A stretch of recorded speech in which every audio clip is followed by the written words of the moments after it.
회장님, 강남 최고 이렇게 오실 호텔 줄은 몰랐습니다. 스카이라운지, 샴페인 잔이 부딪히는 우아한 소리와 이게 제가 살아온 길입니다. 웃음소리가 가득한 이곳에 간작스러본 정적이 흘렀습니다. 모든 시선이 한 곳으로 향했습니다. 시멘트가 모든 작업복을 입은 한 여성 앞에서 이 호텔의 사장이 허리를 90도로 굽히며 말했습니다. 회장님, 어떻게 이런 모습으로 주변 사람들의 얼굴이 창백해졌습니다. 특히 화려한 드레스를 입은 몇몇년 여성들은 방금 전까지 그 여성을 향해 쏟아냈던 모욕적인 말들을 떠올리며 얼어붙었습니다. 저 사람이 정말 말도 안 돼. 우리가 뭘 한 거야?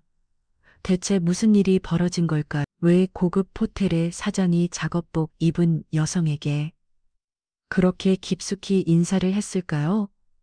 그리고 그녀는 정말 누구일까요? 이 놀라운 반전의 전체 이야기가 궁금하시다면 잠시만 구독 버튼을 눌러주세요. 평범해 보이는 사람들의 숨겨진 이야기를 매일 전해드립니다. 알림 설정까지 해두시면 놓치지 않고 보실 수 있어요. 그럼 이제 시간을 되돌려서 이 모든 일이 어떻게 시작되었는지 함께 보겠습니다. 3시간 전 오후 6시 서울 외곽의 한 아파트 건설 현장. 해가 뉘엿 이어지고 있는 가운데 마지막 작업을 마무리하는 사람들이 보였습니다. 그 중에서도 유독 꽃붐이 현장을 점검하는 한 여성이 있었습니다. 김수정 29살 안전모를 쓴 채 도면을 들여다보는 그녀의 모습은 다른 현장 직원들과 전혀 다를 바 없어 보였습니다. 현장 반장이 다가와 말했습니다. 수정 씨 오늘 저녁에 뭔가 있나 봐요. 평소보다 일찍 마무리하시네. 김수정은 작업복에 묻은 먼지를 털어내며 대답했습니다. 네, 오늘 고등학교 동창회가 있었어요. 아, 그래요? 그럼 빨리 가서 준비하세요. 나머지는 저희가 마무리할게요. 반장의 배려에 고개를 끄덕인 김수정. 하지만 그녀의 표정에는 왠지 모를 망설임이 어려 있었습니다. 집으로 돌아가는 지하철 안에서 김수정은 핸드폰으로 받은 동창회 초대 메시지를 다시 읽어봤습니다. 이번엔 정말 좋은 곳에서 해 강남 그랜드 호텔 스카이라운지야. 다들 잘 살고 있으니까 너무 부담 갖지 말고와 부담 갖지 말라는 말. 그 말 속에 담긴 의미를 김수정은 누구보다 잘 알고 있었습니다. 문득 20년 전 고등학교 졸업식 날의 기억이 떠올랐습니다. 그날도 지금처럼 쌀쌀한 봄날이었습니다. 졸업식을 마친 아이들이 30선 모여 사진을 찍고 있을 때였습니다. 김수정은 어머니가 밤새 기워주신 낡은 고복을 입고 서 있었습니다. 다른 아이들은 모두 새 교복이나 정장을 입고 있었는데 그녀만 유독 초라해 보였습니다. 그때 반에서 가장 인기가 많았던 박민주가 다른 아이들과 단체 사진을 찍자고 제안했습니다. 얘들아, 우리 기념사진 찍자. 아이들이 하나, 둘씩 모여들 때 김수정도 조심스럽게 다가갔습니다. 하지만 박민주가 그녀를 보더니 인상을 찌푸리며 말했습니다. 야, 김수정, 너는 빠져 왜 뭐해? 너 사진이 이상해져. 너랑은 다른 세계 사람들이잖아. 다른 아이들도 고개를 끄덕이거나 외면했습니다. 그 중에서도 이현수가 가장 잔인한 말을 던졌습니다. 솔직히 말해서 너 같은 애랑 친구 못해. 우리 부모님들이 알면 뭐라고 하실지 뻔하잖아. 그 순간 김수정의 가슴에 깊은 상처가 새겨졌습니다. 가난하다는 이유로, 가정 형편이 어렵다는 이유로 친구들에게 버림받는 느낌이었습니다. 눈물을 참으며 혼자 집으로 돌아가는 길에 임수정은 마음속으로 다짐했습니다. 언젠가는 내가 누군지 보여주겠어. 나도 할 수 있다는 걸 증명해주겠어. 그로부터 20년이 흘렀습니다. 지하철에서 내린 김수정은 자신이 살고 있는 평범한 아파트를 올려다봤습니다. 화려하지는 않지만 자신의 힘으로 마련한 소중한 공간이었습니다. 집에 들어선자마자 그녀는 옷장 앞에 섰습니다. 몇 번 안 되는 정장과 원피스가 걸려 있었습니다. 평소에는 현장에서 일하느라 이별 일이 거의 없는 옷들이었죠. 하지만 김수정은 옷을 갈아입지 않았습니다. 대신 현재 입고 있는 작업복을 내려다 봤습니다. 시멘트 가루가 묻어 있고 여기저기 때가 탄 이 옷을 그녀는 거울 앞에 서서 자신의 모습을 바라봤습니다. 햇볕에 그 흘린 얼굴, 거친 손, 그리고 소박한 옷차림, 동창생들이 기대하는 모습과는 거리가 멀었습니다. 하지만 김수정은 결심했습니다. 그 다음에 이 옷을 갈아입는 그대로의 자신을 보여주겠다고. 맞아. 나는 이런 사람이야. 매일 현장에서 흙과 시멘트를 만지면 살아가는 사람. 그리고 그것이 부끄러운 일이 아니야. 시계를 보니 저녁 7시간 넘어가고 있었습니다. 동창의 시간은 8시였습니다. 김수정은 작업복이에 얇은 카디건만 걸치고 집을 나섰습니다. 지하철을 타고 강남으로 향하면서 그녀는 했습니다. 오늘은 단순히 동창에 참석하는 것이 아니라 20년 전 받은 상처와 마주하는 시간이 될 것 같았습니다. 그리고 그 상처를 딛고 일어선 자신의 모습을 보여주는 시간이기도 했죠. 하지만 김수정은 아직 몰랐습니다. 오늘 밤 강남 그랜드 호텔 스카이라운지에서 벌어질 일들을 그리고 자신이 받게 될 또 다른 상처들을 말이죠. 지하철이 강남역에 도착했습니다. 김수정은 깊게 숨을 들이쉬며 자리에서 일어났습니다. 강남 그랜드 호텔 앞 저녁 8시가 다 되어가는 시간이었습니다. 김수정이 지하철 출구에서 나와 호텔을 올려다 봤을 때 그 웅장한 모습에 잠시 압도되었습니다. 50층이 넘는 고층 건물의 아래쪽 로비는 마치 궁전처럼 화려했습니다. 유리문 너머로 보이는 대리석 바닥과 수정션들 위에 그리고 그 사이를 우아하게 걸어다니는 정장과 드레스 차림의 사람. 김수정은 자신의 작업복을 내려다봤습니다. 오늘 하루 현장에서 일한 흔적이 고스란히 남아 있었습니다. 무릎 부분에는 시멘트 가루가 소매에는 페인트 자국이 묻어 있었죠. 하지만 그녀는 당당하게 호텔 입구로 걸어갔습니다. 자동문이 열리자 차가운 에어컨 바람과 함께 은은한 클래식 음악이 들려왔습니다. 로비 안은 그야말로 다른 세상이었습니다.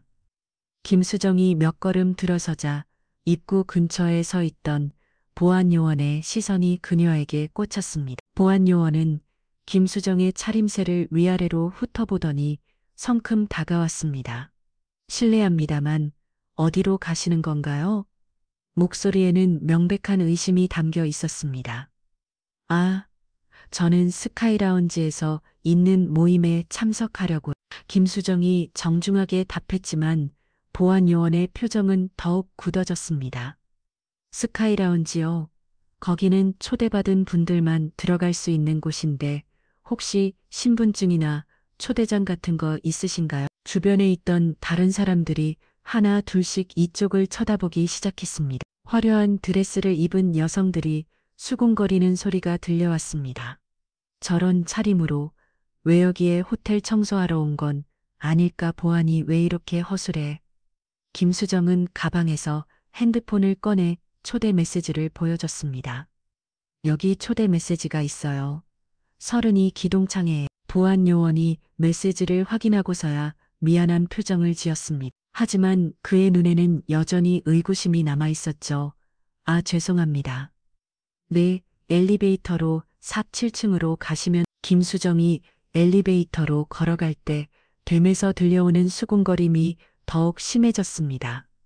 정말 동창에 저런 차림으로 가는 거요. 너무 심한 거 아니야?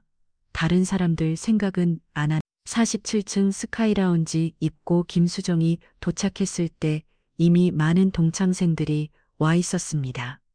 거대한 유리창 너머로 보이는 강남의 야경이 화려하게 펼쳐져 있었고 그 앞에서 동창생들이 샴페인 잔을 들고 담소를 나누고 있었습니다. 모두들 말 그대로 성공한 사람들의 모습이었습니다. 남자들은 비싼 정장을, 여자들은 명품 드레스와 액세서리를 하고 있었죠. 김수정이 입구에 나타나자 가장 먼저 그녀를 알아본 것은 총무를 맡고 있던 최영이었습니다. 최영이는 깜짝 놀란 표정으로 김수정에게 다가왔습니다. 뭐 수정아 맞네. 그런데 최영이의 시선이 김수정의 작업복에 머물렀습니다. 당황한 귀 얼굴에 그대로 드러났죠. 아, 일이 늦게 끝나서 바로 왔어. 김수정이 담담하게 답했지만 최영이는 여전히 어떻게 반응해야 할지 몰라 했습니다. 이때 김수정을 본 다른 동창생들도 하나 둘씩 주목하기 시작했습니다. 그리고 곧 작은 소동이 일어났습니다. 가장 먼저 박민주가 다가왔습니다. 20년 전 졸업식 때 김수정을 사진에서 제외시켰던 바로 그 사람이었습니다. 박민주는 머리부터 발끝까지 명품으로 치장한 모습이었습니다. 샤넬 드레스에 에르메스 핸드백 그리고 반짝이는 다이아몬드 목걸이까지. 어머 수정이네 오랜만이다. 그런데 박민주는 말끝을 흐렸습니다. 하지만 그녀의 표정에서 불쾌감을 숨기지 못했죠. 왜 이런 차림으로 왔어? 혹시 일이 바빠서 못 준비한 거야? 박민주의 목소리에는 동정 섞인 우월감이 묻어났습니다. 마치 가난한 친구를 걱정하는 척하지만 실제로는 자신의 우월함을 확인하려는 것 같았죠. 곧이어 이현수도 나타났습니다. 졸업식 때 가장 잔인한 말을 했던 그 남자였습니다. 이현수는 대기업 과장이라고 명함을 돌리며 자랑스러운 사람이었습니다. 또 김수정 정말 오랜만이네. 그런데 왜 아직도 그런 일을 하고 있는 거야? 이현수의 말에는 노골적인 무시가 담겨 있었습니다. 건설 현장에서 일에 김수정이 간단히 답했지만 이현수는 고개에 저으며 혀를 찼습니다. 아이고, 안 됐네. 다른 일은 못 찾겠어. 요즘 나이 많은 사람들도 할 수 있는 일이 많잖아. 주변에 있던 다른 동창생들도 하나 둘씩 모여들었습니다. 그리고 그들의 시선과 표정에서 김수정은 20년 전과 똑같은 차가움을 느꼈습니다. 정사문이 작은 목소리로 옆 사람에게 말했습니다. 저런 차림으로 여기 와도 되나? 다른 손님들이 뭐라고 할까? 그 말이 김수정의 귀에도 들렸습니다. 박민주가 억지로 밝은 표정을 지으며 제안했습니다. 수정아 미안한데 오늘 여기 다른 모임도 있고 해서 우리 좀 더 조용한 곳으로 자리를 옮기는 게 어떨까? 카페 같은 데로. 그 말은 사실상 김수정에게 나가라는 뜻이었습니다. 고급스러운 이곳에 어울리지 않으니 다른 곳으로 가자는 얘기였죠. 다른 동창생들도 박민주의 제안에 은근히 동조하는 분위기였습니다. 맞아, 여기는 너무 시끄럽기도 하고 조용한 곳이 대화하기에는 더 좋을 것 같은데. 김수정은 그들의 진짜 속마음을 모두 이해했습니다. 자신 때문에 창피하다는 거였죠. 작업복 입은 자신이 이런 고급스러운 장소에 있는 것이 민망하다는 거였습니다. 하지만 김수정은 조용히 고개를 저었습니다. 네, 괜찮아. 나는 여기 있을게. 그녀의 목소리는 잔잔했지만 그 안에는 단단한 의지가 담겨 있었습니다. 박민주의 얼굴이 살짝 굳었습니다. 다른 동창생들도 서로 눈짓을 주고받으며 당황했죠. 이때 한 동창생이 조심스럽게 물었습니다. 수정아 혹시 결혼은 했어? 애들은 아직 안 했어. 아, 그래. 일이 바빠서. 그 질문들 속에는 은근한 우월감이 숨어 있었습니다. 결혼도 못하고 아이도 없고 그런 일이나 하면서 사는 김수정에 대한 동정 섞인 시선이었죠. 김수정은 모든 걸 참았습니다. 20년 전처럼 상처받고 도망가지 않기로 결심했기 때문이었습니다. 하지만 주변의 시선들은 점점 더 차가워졌습니다. 다른 동창생들은 김수정을 피해 조금씩 거리를 두기 시작했고 대화의 화제에서도 자연스럽게 그녀를 배제했습니다. 김수정은 혼자 창가에 서서 강남의 야경을 바라봤습니다. 반짝이는 불빛들이 아름다웠지만 그녀의 마음은 점점 더 무거워져만 갔습니다. 20년이 지났지만 아무것도 변하지 않았다는 생각이 들었습니다. 김수정이 창가에 홀로 서 있는 동안 동창생들은 그녀를 의욕적으로 배제한 채 자신들만의 화려한 이야기를 나누고 있었습니다. 박민주가 목소리를 높이며 자랑하기 시작했습니다. 우리 남편이 이번에 새 병원 하나 더 열었어. 강남에서 2번째야. 애들 교육비도 만만치 않은데 다행히 경제적으로는 여유가 있어서 다른 동창생들이 부러워하는 반응을 보였습니다. 와, 정말 대단하다. 의사 부인은 역시 달라. 이현수도 지지 않겠다는 듯이 끼어들었습니다. 나도 이번에 승진했어. 부장까지는 시간 문제야. 회사에서 내 능력을 인정해 주니까 이번 프로젝트 성공하면 해외 발령도 받을 수 있대. 정상훈이 고급 시계를 자랑하며 말했습니다. 이거 스위스에서 직접 사온 거야. 200만 원짜리인데 요즘 성공한 남자들은 다 이런 거 잔다더라. 그들의 대화는 온통 돈과 지위, 그리고 사회적 성공에 관한 것들 뿐이었습니다. 마치 자신들의 우월함을 과시하기 위한 경쟁 같았죠. 최영희가 슬쩍 김수정을 바라보며 말했습니다. 그런데 슬쩍이는 점은 변한 게 없네. 옛날 그대로야. 그 말 속에는 미묘한 듯이 숨어 있었습니다. 다른 사람들은 모두 성장하고 발전했는데 김수정만은 여전히 그 자리에 머물러 있다는 의미였죠. 이때 박민주가 갑자기 과거 이야기를 꺼냈습니다. 그러고 보니 고등학교 때 생각나네. 슬쩍이가 점심 도시락도 제대로 못 사오던 시절 말이야. 김수정의 몸이 살짝 굳었습니다. 박민주는 마치 재미있는 추억담을 들려주는 것처럼 계속 말했습니다. 맨날 편의점에서 삼각김밥 하나 사 먹고 우리가 용건 줄 때마다 미안해하면서도 받던 거 기억나? 그때 정말 순수했어. 다른 동창생들도 하나 둘씩 그 시절 기억을 떠올렸습니다. 맞아. 수업 여행 갈 때도 돈이 없어서 못 가려고 했잖아. 체육복도 맨날 같은 거 입고 다니고 그래도 공부는 잘했어. 장학금 받으려고 정말 열심히 했잖아. 그들은 마치 동물원의 동물을 구경하는 것처럼 김수정의 가난했던 과거를 이야기하고 있었습니다. 동정하는 척하지만 실제로는 자신들의 현재 상황과 비교하며 우월감을 느끼고 있었던 것이죠. 김수정은 여전히 창밖을 바라보며 그들의 대화를 들었습니다. 20년 전의 기억들이 선명하게 되살아났습니다. 그때의 김수정은 정말로 어려웠습니다. 아버지는 사업 실패로 집을 떠나신 후 연락이 끊겼고 어머니는 몇 개의 파트타임 일을 하시며 김수정을 키우셨죠. 매일 아침 어머니가 싸주시는 도시락은 늘 똑같았습니다. 쌀밥에 김치, 그리고 계란 하나. 가끔 반찬이 떨어지면 간장에 비빈 밥만 가져오기로 했죠. 다른 아이들은 부모님이 용돈을 많이 주셔서 매점에서 과자도 사 먹고 방과 후에는 학원도 다녔습니다.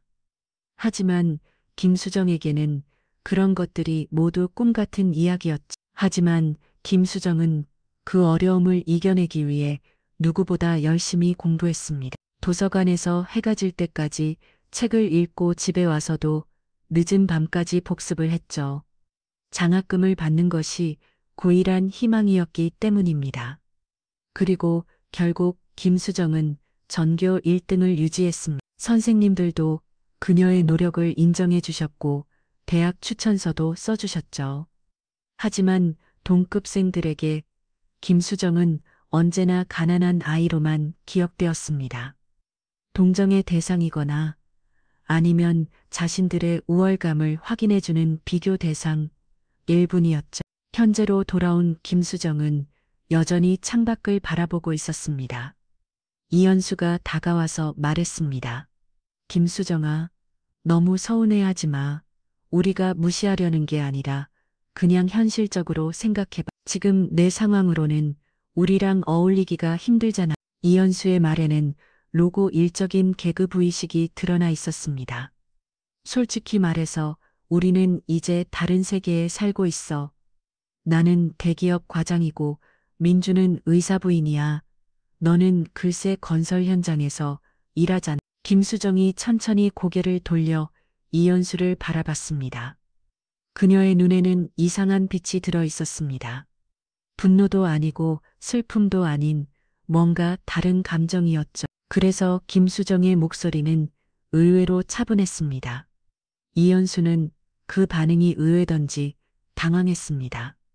그래서 뭐 그냥 현실을 받아들이라는 것. 내가 아무리 노력해도 우리 수준까지 올라오기는 힘들어. 김수정이 작은 미소를 지었습니다. 하지만 그 미소에는 묘한 여유가 담겨 있었습니다. 내 수준이라 김수정이 중얼거리듯 말했습니다. 박민주가 다시 끼어들었습니다. 수정아, 현수가 말하는 것도 맞아. 우리는 이제 정말 다른 인생을 살고 있어. 나는 매달 백화점에서 5만 몇백만 원씩 사고 애들 과일비도 월에 200만 원을 쓰거든. 정상훈도 거들었습니다. 요즘은 골프도 쳐야 하고 좋은 차도 타야 하고 인맥 관리하는 것도 돈이 만만치 않게 들어. 그들은 마치 김수정에게 현실을 깨우쳐주는 것처럼 자신들의 화려한 생활을 자랑했습니다. 하지만 김수정의 반응은 그들이 기대했던 것과 달랐습니다. 시무룩해하거나 위축되는 대신 김수정은 여전히 담담한 표정을 유지하고 있었죠. 그런 걸 하려면 돈이 많이 필요하겠네. 김수정이 조용히 말했습니다. 당연하지. 성공하려면 그 정도는 투자해야 해. 너도 알잖아. 이현수가 우쭐해하며 답했습니다. 이때 김수정이 다시 창밖을 바라보며 말했습니다. 그런데 정말 그런 게 성공일까? 그 말에 동창생들이 순간 당황했습니다. 뭔 소리야? 당연히 성공이지. 그럼 내가 생각하는 성공은 뭔데? 박민주가 약간 화가 난 목소리로 물었습니다. 김수정은 대답 대신 미소만 지었습니다. 하지만 그 미소에는 뭔가 알 수 없는 자신감이 묻어나고 있었죠. 동창생들은 그런 김수정의 모습에서 이상한 느낌을 받기 시작했습니다. 분명히 자신들보다 못한 상황에 있는 사람인데 왜 이렇게 여유로워 보이는 건지 이해할 수 없었거든요. 최영희가 조심스럽게 물었습니다. 수정아, 너 혹시 다른 일도 하고 있는 거야? 건설 현장 말고. 김수정이 고개를 저었습니다. 아니야, 현장에서만 일해. 하지만 그녀의 눈빛에는 뭔가 숨겨진 이야기가 있어 보였습니다. 정상훈이 의심스러운 눈으로 김수정을 바라봤습니다. 그런데 왜 이렇게 뭔가 다른 느낌이야?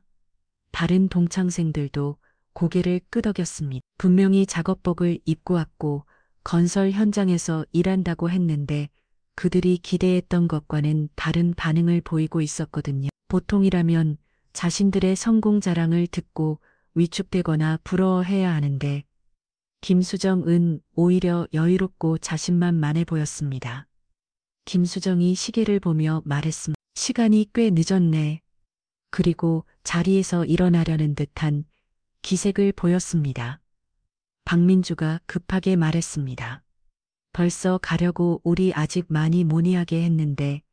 하지만 그 말에는 진정성이 없었습니다. 오히려 김수정이 빨리 가주기를 바라는 마음이 더 컸죠. 김수정은 다시 자리에 앉으며 말했습니다. 괜찮아. 조금 더 있을게. 그 순간 동창생들 사이에 묘한 긴장감이 흘렀습니다. 뭔가 예상과 다른 방향으로 흘러가고 있다는 느낌이었죠. 하지만 그들은 아직 몰랐습니다. 진짜 놀라운 일이 곧 벌어질 것이라는 사실을.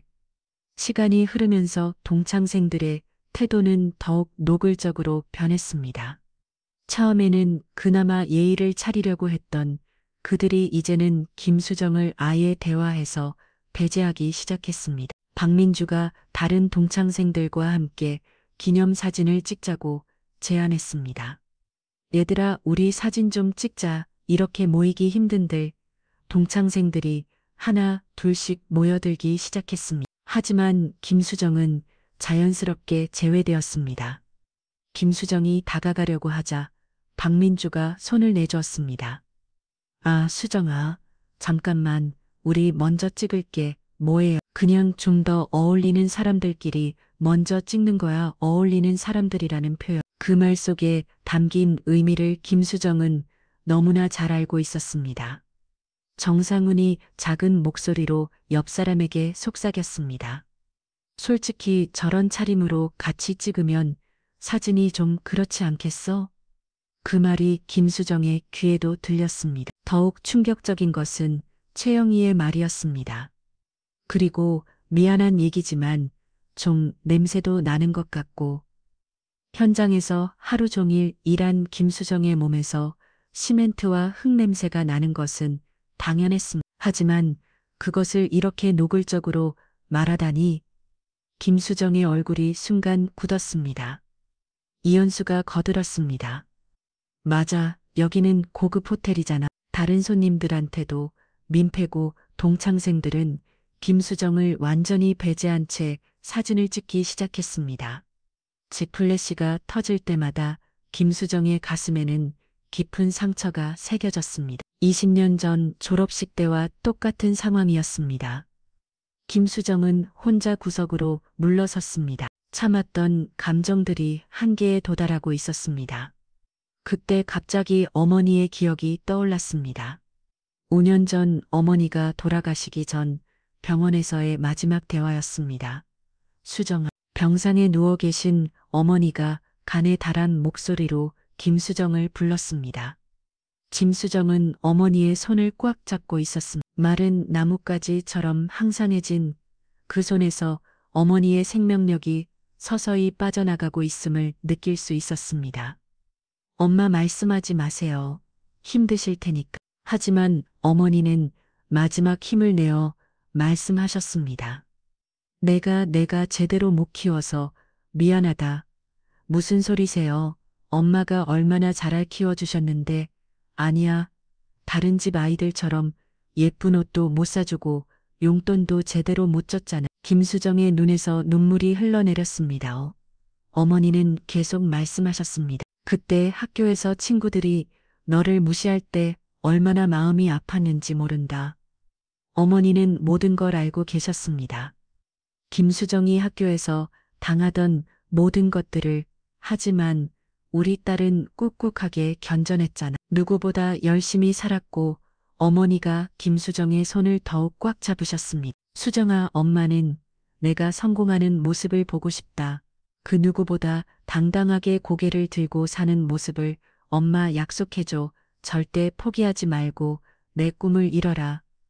그것이 어머니의 마지막 말씀이었습니다. 김수정은 그날 밤 어머니의 병원비를 마련하기 위해 여러 곳에 머리를 숙였던 기억도 떠올렸습니다. 은행에서 친척들에게, 심지어 고등학교 동창들에게까지 돈을 빌려달라고 부탁했지만 돌아온 것은 차가운 시선과 거절돈이었습니다. 특히 박민주에게 전화를 걸었을 때 기억이 생생했습니다. 미안해 수정아. 우리 집도 요즘 여유가 없어서. 그리고 솔직히 말하면 빌려줘도 언제가 풀지 모르겠고. 결국 김수정은 자신이 가진 모든 것을 팔고 대출을 받아가며 어머니의 치료를 마련해야 했습니다. 하지만 너무 늦었습니다. 어머니는 결국 돌아가셨고 김수정은 혼자 남게 되었죠. 현재로 돌아온 김수정은 주먹을 꽉 쥐고 있었습니다. 어머니의 유언이 떠올랐습니다. 내가 성공하는 모습을 보고 싶. 그 누구보다 당당하게. 하지만 지금 이 순간 김수정은 20년 전과 똑같이 무시당하고 배제당하고 있었습니다. 동창생들의 웃음소리가 들려왔습니다. 그들은 김수정을 완전히 잊고 즐거워하고 있었죠. 정말 오랜만에 좋은 사람들끼리만 모였네. 박민주의 말에 다른 동창생들이 동의했습니다. 맞아. 우리 수준에 맞는 사람들끼리 있으니까 편하다. 김수정의 참을성이 한계에 도달했습니다. 20년 동안 쌓인 분노와 서로 음이 폭발할 것 같았습니다. 하지만 바로 그때 예상치 못한 일이 벌어졌습니다. 호텔 직원 한 명이 스카이라운지에 들어왔습니다. 중년의 매니저로 보이는 남성이었죠. 그는 룸어비스를 확인하러 온 것 같았는데 김수정을 보는 순간 깜짝 놀란 표정을 지었습니다. 저분이 매니저는 잠깐 망설이더니 다른 직원에게 뭔가 급하게 말하며 밖으로 나갔습니다. 김수정은 그 광경을 보았지만 별다른 관심을 두지 않았습니다. 지금은 그런 것보다 더 중요한 일들로 머릿속이 가득 차 있었거든요. 동창생들도 호텔 직원의 행동을 눈치채지 못했습니다. 그들은 여전히 자신들만의 세계에 빠져 있었죠. 이현수가 김수정을 보며 말했습니다. 수정아, 너무 서운해하지 마. 우리도 어쩔 수 없잖아. 사회적 지위라는 게 있으니까.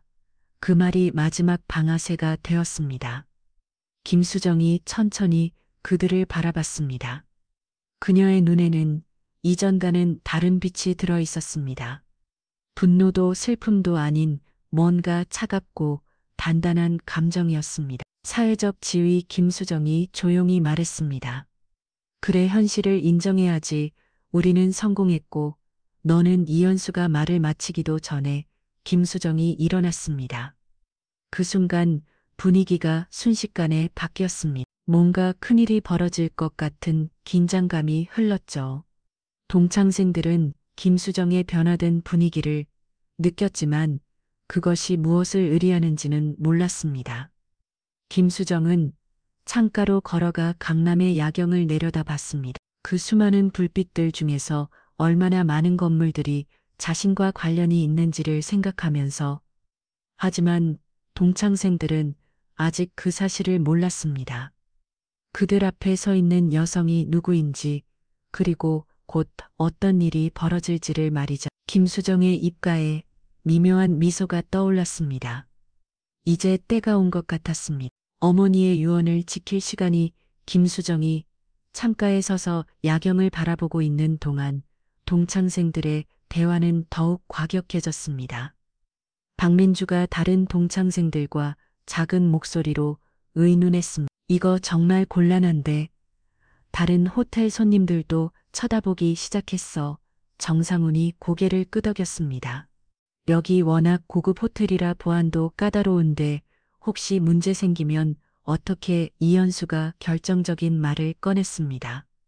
솔직히 말해서 우리가 더 이상 참을 이유가 없잖아. 처음에는 동창이니까 배려했지만 이제는 선을 넘은 것 같은데. 최영희가 조심스럽게 동의했습니다. 그리고 사실 우리끼리만 있는 게 더 편하기도 하고. 그들은 마침내 결론에 도달했습니다. 박민주가 김수정에게 다가갔습니다. 이번에는 가식적인 미소도 없었습니다. 수정아. 김수정이 돌아보았습니다. 미안하지만 이제 좀 가주면 안 될까? 김수정의 눈이 커졌습니다. 뭐라고요? 솔직히 말해서 내가 있으니까 분위기가 이상해져. 우리는 예전 친구로 지내고 싶지만 지금 상황으로는.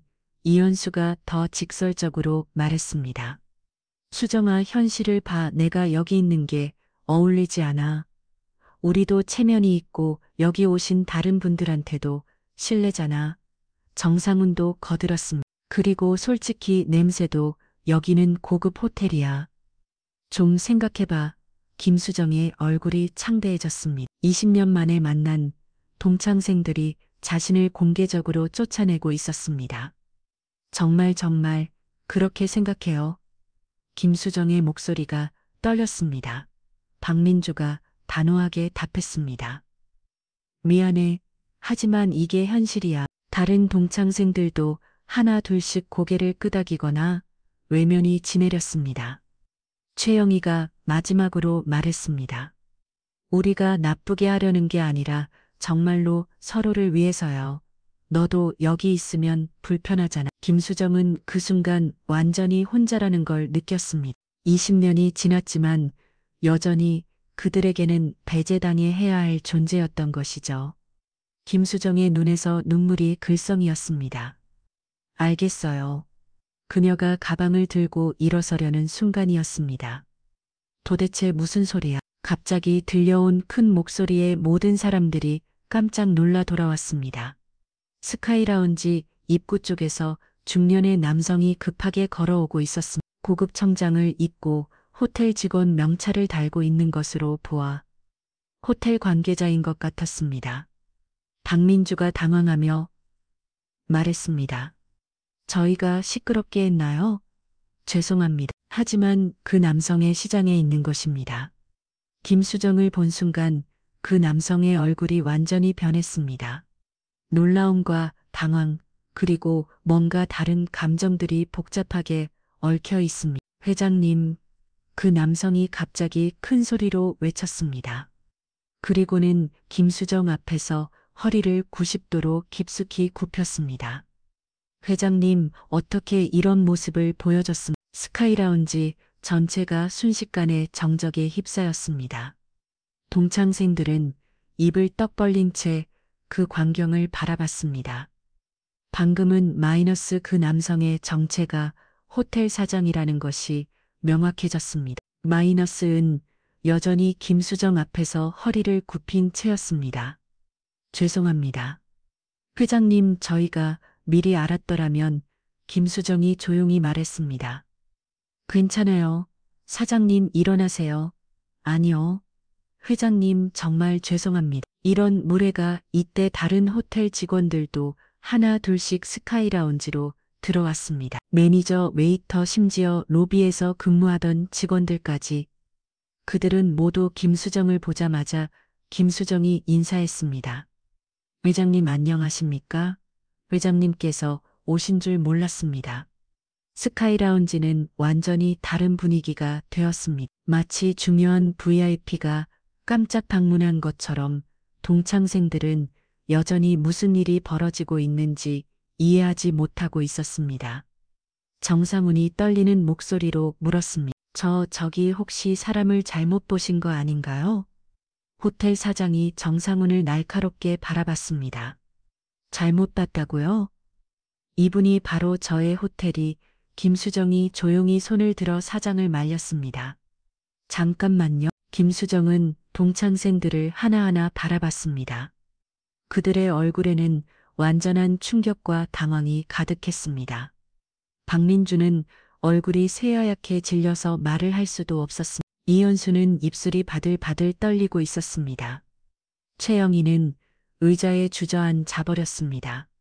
정상훈은 계속 고개를 좌우로 젓고 있었습니다. 믿을 수 없다는 표정으로 김수정이 천천히 말했습니다. 놀라셨죠? 그 간단한 한마디에 동창생들은 더 큰 충격을 받았습니다. 이현수가 떨리는 목소리로 물었습니다. 수정아, 이게 무슨 일이야? 회장님이라니. 김수정이 작은 미소를 지었습니다. 회장이 이 호텔을 포함해서 여러 곳을 운영하고 있어요. 그 순간 동창생들의 세계가 완전히 뒤바뀌었습니다. 방금 전까지 자신들이 쫓아내려고 했던 그 사람이, 냄새 난다며 무시했던 그 사람이 이 호텔의 회장이라니. 박민주가 거의 울 것 같은 표정으로 말했습니다. 그럼 방금 전에 우리가 다 들었어. 김수정의 목소리는 여전히 차분했지만 그 안에는 이전과는 완전히 다른 무게감이 담겨 있었습니다. 호텔 사장이 다시 말했으나, 회장님 정말 죄송합니다. 저희가 미리 괜찮다고 했잖아. 김수정이 동창생들을 다시 바라봤습니다. 지금 기분이 어떠세요? 그 질문에 아무도 대답할 수 없었습니다. 방금 전까지 5월감에 젖어 있던 그들이 이제는 완전히 위축되어 있었습니다. 김수정은 여전히 시멘트 묻은 작업복을 입고 있었습니다. 하지만 이제 그 모습이 완전히 다르게 보였습니다. 권위와 자신감이 그녀 주변을 감싸고 있었죠. 이현수가 무너질 것 같은 목소리로 말했습니다. 수정아, 미안해. 우리가 너무. 하지만 김수정은 대답하지 않았습니다. 대신 창밖을 바라보며 조용히 말했습니다. 20년이 지나도 사람들은 겉모습만 보는군요. 그 말에 동창생들은 더욱 큰 부끄러움을 느꼈습니다. 방금 전에 자신들의 행동과 말들이 얼마나 잔인하고 무지했는지 깨닫게 되었으니까요. 하지만 이것은 단지 시작일 뿐이었습니다. 김수정에게는 아직 하고 싶은 말이 많이 남아 있었습니다. 동창생들은 여전히 충격에서 벗어나지 못하고 있었습니다. 이현수가 떨리는 목소리로 다시 물었습니다. 수정아, 정말 회장자란 게 진짜요? 김수정이 고개를 끄덕였습니다. 진짜. 박민주가 거의 울음을 터뜨릴 것 같은 표정으로 말했습니다. 그럼 우리가 지금까지 내 저를 쫓아내려고 했죠. 김수정의 말은 차분했지만 그 안에는 날카로운 것이 숨어 있었습니다. 호텔 사장이 다시 말했습니다. 회장님, 정말 죄송합니다. 이런 일이. 김수정이 사장을 바라봤습니다. 김 사장님 괜찮다고 했어요. 대신 궁금한 게 있을 것 같은데 설명해 드릴까요? 김수정은 동창생들을 하나씩 바라보며 말을 이어갔습니다. 제가 누구인지 정확히 알려드릴게요. 그녀가 자리에서 일어섰습니다. 비록 작업복을 입고 있었지만 이제 그 모습에서는 강력한 카리스마가 느껴졌습니다. 저는 대한건설폐회사 김수정입니다. 동창생들의 얼굴이 더욱 창대해졌습니다. 대한건설호라면 국내 최대 건너 전설의 사 중 하나였습니다. 그리고 이 그랜드 호텔을 포함해서 강남 일대에 있는 여러 건물들의 소유주이기도 해요. 정상훈이 기절할 것 같은 표정으로 앉아 있었습니다. 김수정이 계속 말했습니다. 20년 전 여러분들이 저를 무시하고 배제했을 때 다짐했어요. 언젠가는 제가 누군지 보여주겠다고. 그녀의 목소리에는 20년간 쌓인 감정이 고스란히 담겨 있었습니다. 그래서 정말 열심히 살았어요. 대학도 장학금으로 나왔고 졸업 후에는 건설회사에 취직해서 밑바닥부터 시작했죠. 이현수가 입을 떨며 말을 해. 그럼 지금까지 내 15년 전에 제가 다니던 회사를 인수했어요. 그리고 지금은 여러분들이 상상하시는 것보다 훨씬 많은 걸 가지고 있어요. 금수정이 창밖을 가리켰습니다. 저기 보이는 건물들 중에서 절반 이 정도는 제 것이에요. 동창생들은 말을 할 수도 없었습니다. 최영희가 떨리는 목소리로 물었습니다. 그럼 외자격복을. 김수정이 미소를 지었습니다. 이번에는 따뜻한 미소였습니다. 오늘 현장에 있었거든요. 새 아파트 단지 공사 현장에서 직원들과 함께 일하고 있었어요. 직접요. 저는 일주일에 2번은 꼭 현장에 나가요. 사무실에서만 있으면 현실을 모르니까. 호텔 사장이 자랑스러운 표정으로 말했습니다. 네, 회장님은 정말 직원들과 함께 일하세요. 현장 직원들이 얼마나 존경하는지 몰라요. 김수정이 고개를 끄덕였습니다. 오늘도 야근하는 직원들과 함께 있다가 동창회 시간이 되어서 바로 왔어요. 옷을 갈아입을 시간도 없었고 사실 갈아입고 싶지도 않았어요. 뭐예요? 박민주가 조심스럽게 물었습니다. 이게 진짜 제 모습이니까요. 화려한 드레스를 입은 모습보다 현장에서 일하는 모습이 더 진자저예요. 그 말에 동창생들은 더욱 부끄러워했습니다. 자신들이 얼마나 표면적이고 허영에 찬 생각을 하고 있었는지 깨달았기 때문이죠. 이현수가 갑자기 무릎을 꿇었습니다. 수정아, 정말 미안해. 내가 정말 잘못했어. 그의 눈에서 눈물이 흘러내렸습니다. 나는 대기업 과장이라고 자랑했는데 너는 그 회사보다 훨씬 큰 회사의 사장이었잖아. 박민주도 무릎을 꿇었습니다. 수정아, 나도 정말 미안해. 내가 얼마나 추악했는지. 그녀는 울면서 말했습니다. 내 남편이 병원 2개 운영한다고 자랑했는데 너는 이 큰 호텔까지 가지고 있었네. 정상훈과 최영희도 하나 둘씩 무릎을 꿇었습니다. 수정아, 용서해줘. 우리가 너무 못됐어. 그들은 모두 진심으로 후회하고 있었습니다. 김수정은 그들을 내려다 봤습니다. 20년 전 졸업식 때 자신을 무시했던 바로 그 사람들이 이제 자신 앞에 무릎을 꿇고 있었습니다. 하지만 김수정의 얼굴엔 덕수의 기쁨이 아니라 뭔가 다른 감정이 떠오르고 있었습니다. 일어나세요. 김수정이 조용히 말했습니다. 일어나요. 동창생들이 고개를 들었습니다. 저는 여러분들이 무릎 꿇는 걸 보려고 여기 온 게 아니에요. 김수정의 목소리가 부드러워졌습니다. 20년 전 여러분들이 저를 무시했을 때 정말 상처받았어요. 하지만 그 상처가 저를 더 강하게 만들어줬어요. 그녀가 창밖을 바라봤습니다. 만약 그때 여러분들이 저를 받아줬다면 저는 이렇게 노력하지 않았을지도 몰라요. 이현수가 눈물을 닦으며 말했습니다. 수정아, 그래도 우리가 한 짓은 잘못된 거예요.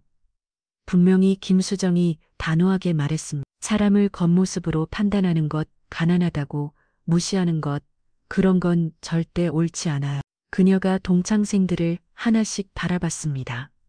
하지만 저는 여러분들을 미워하지는 않아요. 왜냐하면 김수정이 잠시 말을 멈췄습니다. 왜냐하면 그 상처가 저를 여기까지 오게 해줬거든요. 동창생들은 그녀의 말을 들으며 더욱 부끄러워했습니다. 자신들이 무시했던 사람이 이렇게 큰 사람이 되어 있었다는 사실도 놀라웠지만 그보다 더 놀라운 것은 그녀의 마음가짐이었습니다. 호텔 사장이 감동한 표정으로 말했습니다. 회장님, 정말 대단하십니다. 김수정이 시계를 봤습니다. 이제 정말 가봐야겠어요. 내일도 현장에 나가야 하거든. 그녀가 가방을 들자 동창생들이 모두 일어섰습니다. 박민주가 울먹이며 말했습니다. 수정아, 정말 미안해. 그리고 정말 대단해. 이현수도 고개를 숙였습니다. 나는 정말 부끄럽다. 너한테 배워야겠어. 김수정이 마지막으로 말했습니다. 20년 전에 제가 다짐했던 것 기억나세요? 언젠가는 내가 누군지 보여주겠다고 했던 말. 동창생들이 고개를 끄덕였습니다. 오늘 그 약속을 지켰어요. 김수정이 작은 미소를 지으며 문 쪽으로 걸어갔습니다. 그럼 다음에 또 만나요. 이번에는 진짜 친구로 그녀가 문을 나서려는 순간 동창생들이 모두 깊숙이 인사했습니다. 진심 어린 존경과 사과의 의미가 담긴 인사였습니다. 호텔 사장과 직원들도 모두 김수정을 배웅했습니다. 회장님 조심히 가십시오. 김수정이 엘리베이터에 타기 전 마지막으로 스카이라운지를 돌아봤습니다. 20년 동안 가슴에 묻어두었던 상처가 마침내 치유되는 것 같았습니다. 하지만 김수정의 이야기는 아직 끝나지 않았습니다. 진짜 감동은 이제부터 시작이었으니까요. 김수정이 엘리베이터 앞에 도착했을 때 뒤에서 박민주의 목소리가 들려왔습니다. 수정아, 잠깐만. 김수정이 돌아보자 박민주가 급하게 달려왔습니다. 다른 동창생들도 따라왔죠. 뭐예요? 박민주가 숨을 고르며 말했습니다. 한 가지만 물어봐도 될까? 김수정이 고개를 끄덕였습니다. 왜 오늘 우리를 만나러 왔어? 정말 이유가 뭐야? 그 질문에 김수정의 얼굴이 잠시 어두워졌습니다. 정말 알고 싶어요. 정말 궁금해. 김수정이 깊게 숨을 쉬었습니다. 사실 오늘 여러분들을 만난 건 우연이 아니에요. 동창생들의 얼굴에 궁금한 표정이 떠올랐습니다. 저는 이미 여러분들의 안부를 알고 있었어요. 이현수가 놀란 표정으로 물었습니다. 김수정이 천천히 말을 이어갔습니다. 전수 씨 작년에 회사에서 구조조정당할 뻔했죠. 이현수의 얼굴이 창백해졌습니다. 어떻게 그걸 그때 도와준 사람이 저예요? 뭐라고 김수정이 설명했습니다. 저희 회사에서 현수 씨 회사와 대형 프로젝트 계약을 맺었어요. 그 덕분에 구조조정이 취소됐죠. 이현수는 말을 할 수가 없었습니다. 김수정이 박민주를 바라봤습니다. 민주 씨 아버님이 작년에 심장수술 받으셨죠. 박민주의 눈이 커졌습니다. 맞아. 그런데 왜 수술비 3천만 원 익명으로 후원해 준 사람이 저의 박민주가 기절할 것 같은 표정을 지었습니다. 그럼 그때 제가 낸 거예요. 김수정이 최영희를 바라봤습니다. 영야 씨 아들이 미국 유학 가면서 장학금 받았던 것도 최영희가 손으로 입을 막았습니다. 설마 제가 운영하는 재단에서 지원한 거예요. 정상운동 마찬가지였습니다. 상훈씨 사업이 어려울 때 갑자기 나타난 투자자 기억나죠? 정상훈이 떨리는 목소리로 말했습니다. 그것도 넣었어.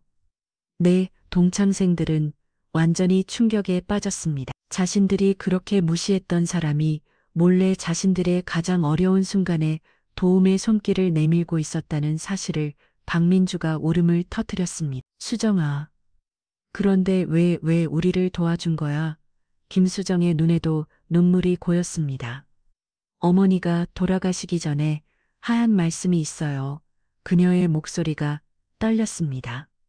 수정아, 성공하면 다른 사람들을 도와줘라. 특히 어려웠던 친구들을 그렇게 말씀하셨어요. 동창생들은 더욱 큰 충격을 받았습니다. 어머니는 여러분들이 저를 무시했던 걸 알고 계셨어요. 하지만 미워하지 말고 오히려 도움이 필요할 때 도와주라고 하셨습니다. 이현수가 무릎을 꿇으며 울기 시작했습니다. 수정아, 우리가 얼마나 나쁜 놈들인지. 김수정이 그를 일으켜 세웠습니다. 일어나세. 저는 여러분들이 미워하지 않는다고 했잖아요. 최영희가 눈물을 흘리며 물었습니다. 그럼 우리가 어려웠을 때마다 도와준 건 네. 여러분이 모르게 계속 지켜보고 있었어요. 정상훈이 울먹이며 말했습니다. 우리는 그런 줄도 모르고. 오늘 괜찮아요. 김수정이 다시 말했습니다. 사실 오늘 여기 온 것도 여러분들이 저를 어떻게 생각하는지 확인하고 싶어서였어요.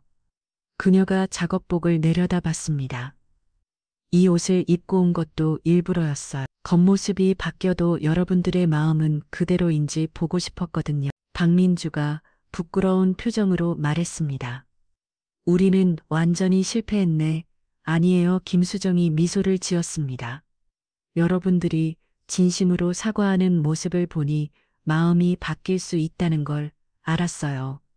그때 호텔 사장이 다가왔습니다. 회장님 죄송하지만 현장에서 연락이 왔습니다. 김수정이 핸드폰을 확인했습니다. 아, 직원들이 야근하고 있나 보네요. 그녀가 동창생들을 바라봤습니다. 오늘도 새벽까지 일하는 직원들이 있어요. 제가 가서 함께해야 해요. 이현수가 놀라면 물었습니다. 지금 이 시간에 네, 저는 쉬어지만 직원들과 함께 일하는 걸 좋아해요. 김수정이 시계를 봤습니다. 사실 오늘도 6시까지 현장에 있었어요.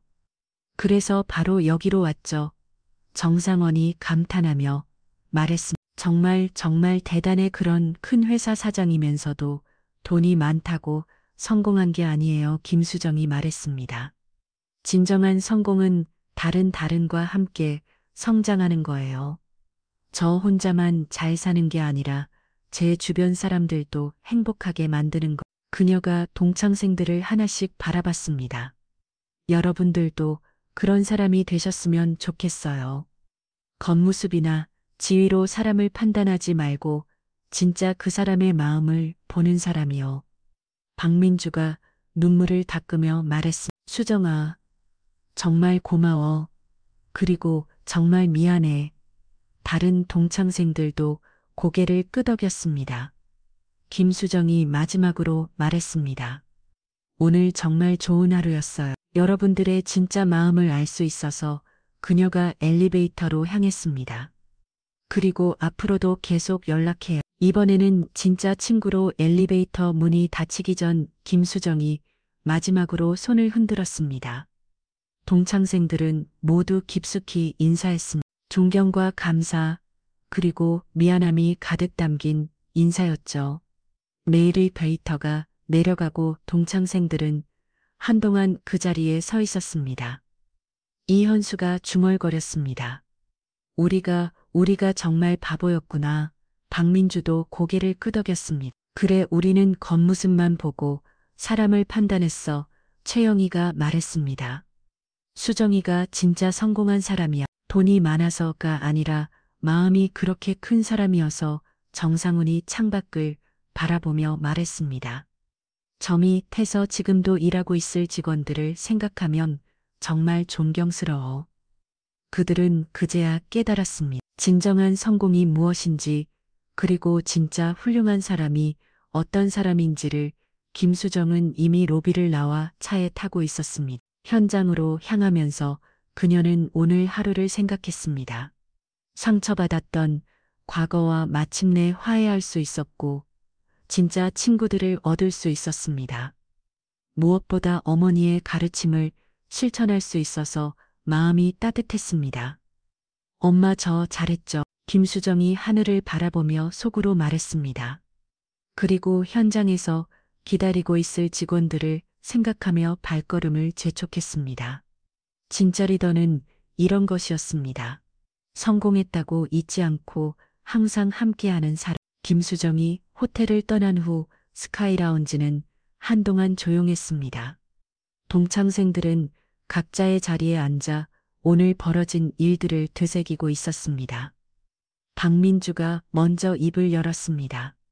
우리 정말 최악이었어. 그녀의 목소리에는 깊은 후회가 담겨 있었습니다. 수정이가 우리를 도와주고 있을 때 우리는 그런 줄도 모르고 무시했잖아.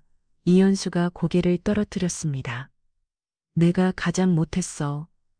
회사에서 구조조정 당할 뻔했을 때 정말 절망적이었거든. 그런데 갑자기 대형 프로젝트가 들어와서 살았는데 그게 수정이 덕분이었다니. 최영희도 눈물을 닦으며 말했습니다. 우리 아들 미국 유학 보낼 때 갑자기 장학금 연락이 왔을 때 얼마나 기뻤는지.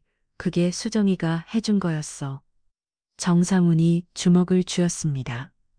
나는 정말 사업이 어려워서 죽을 맛이었는데 갑자기 나타난 투자자가 수정이었다니. 그런데 오늘 나는 그들은 모두 진심으로 후회하고 있었습니다. 박민주가 일어났습니다. 우리 뭔가 해야 하지 않을까? 수정이한테 뭘 이현수가 물었습니다. 모르겠어. 하지만 그냥 이렇게 있을 수는 없잖아. 최영희가 말했습니다. 수정이는 우리를 미워하지 않는다고 했지만 우리가 바뀌어야 해. 정상훈이 고개를 끄덕였습니다. 맞아. 오늘 일을 계기로 우리 모두 달라져야 해. 그들은 서로를 바라봤습니다. 20년 만에 처음으로 진짜 서로의 마음을 이해하는 것 같았습니다. 한편 김수정은 자신의 차를 타고 건설 현장으로 향하고 있었습니다. 차창 밖으로 보이는 서울의 야경이 아름다웠습니다. 하지만 김수정의 마음은 이미 현장에서 기다리고 있을 직원들에게 가 있었습니다. 현장에 도착하자 여전히 불이 켜져 있는 컨테이너 사무실이 보였습니다. 그 안에서는 몇몇 직원들이 내일 작업 계획을 세우고 있었죠. 김수정이 작업복 차림으로 사무실에 들어선 직원들이 반갑게 맞았습니다. 사장님 일찍 오셨네요. 젊은 현장 관리사 김대리가 말했습니다. 동창이 어떠셨어요? 그때 김수정이 미소를 지었습니다. 좋았어요. 정말 좋았어. 그래도 이런 늦은 시간에까지 나오시면 저희가 미안하죠. 나이 많은 반장님이 걱정스럽게 말했습니다. 김수정이 고개를 저었습니다. 아니에요. 제가 여기 있고 싶어서 온 거예요. 그녀가 작업 계획표를 들여다봤습니다. 내일 콘크리트 타설이네요. 날씨는 어떨 것 같아요? 좋을 것 같습니다. 사장님도 같이 계시죠? 당연하죠. 김수정의 대답에 직원들이 웃었습니다. 이들에게 김수정은 단순한 사장이 아니었습니다. 함께 땀 흘리고 함께 고민하는 동료였죠. 김대리가 말했습니다. 사장님 좀 솔직히 처음에는 의외였어요. 이렇게 큰 회사 사장님이 직접 현장에 나오신다니. 뭐예요? 보통 큰 회사 사장들은 골프나 치러 다니실 줄 알았거든요. 김수정이 웃었습니다. 저는 골프보다 이게 더 재밌어요. 반장님이 감동한 표정으로 말했습니다. 그래서 저희가 사장님을 이렇게 좋아하는 거요. 진짜 저희 편이라는 걸 느끼거든요. 김수정의 마음이 따뜻해졌습니다. 저도 여러분들과 함께 있을 때가 가장 행복해요. 그들은 새벽까지 함께 작업 계획을 세웠습니다. 짐수정은 작업복을 입은 채로 직원들과 라면을 끓여 먹고 내일 작업에 이야기했습니다. 이것이 김수정이 생각하는 진짜 성공이었습니다. 돈이 많다고 혼자 호화롭게 사는 게 아니라 자신과 함께하는 사람들도 행복하게 만드는 거. 새벽 3시가 되어서야 모든 계획이 끝났습니다.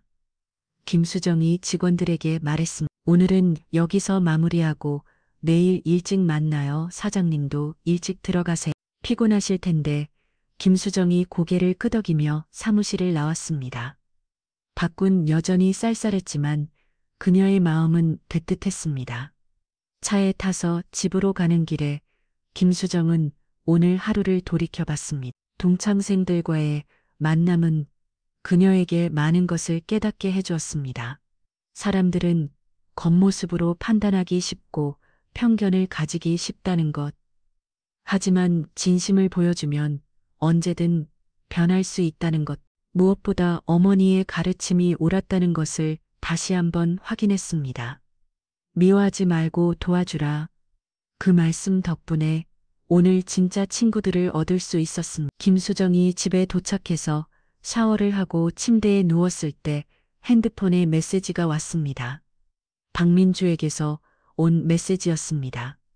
수정아, 오늘 정말 고마웠어. 그리고 미안했어. 나 정말 많이 반성하고 있어. 앞으로는 절대 겉모습으로 사람을 판단하지 않을게. 진짜 고마워. 이어서 다른 동창생들의 메시지도 연달아 왔습니다. 이현수, 수정아, 너한테 정말 많이 배웠다. 나도 우리 회사 직원들한테 더 잘해야겠어.